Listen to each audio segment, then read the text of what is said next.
আমি আজকে রান্না করে দেখাবো গরুর মাংসের খিচুড়ি।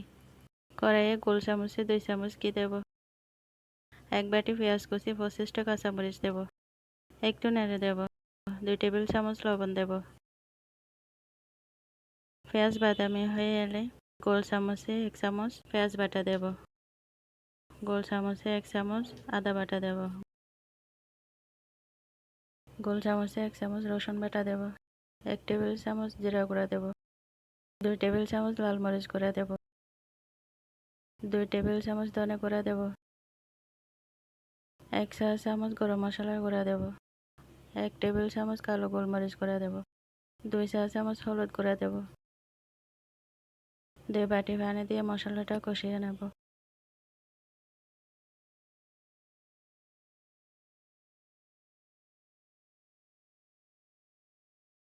মশলাটা কষিয়ে এলে 1 কেজি গরুর মাংস দেব। একটু নেড়ে দেব।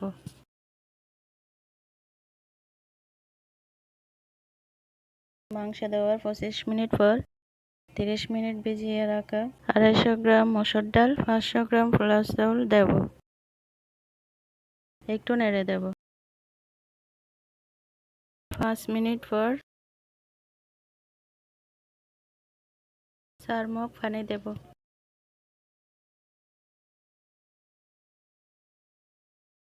এবার বেশি আর অল্প আছে 35 মিনিট রান্না করব।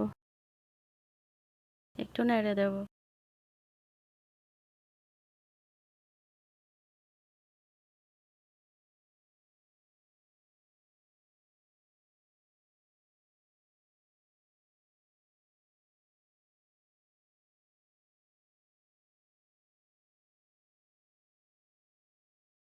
এবার পরিবেশন করব মজাদার গরুর মাংসের খিচুড়ি।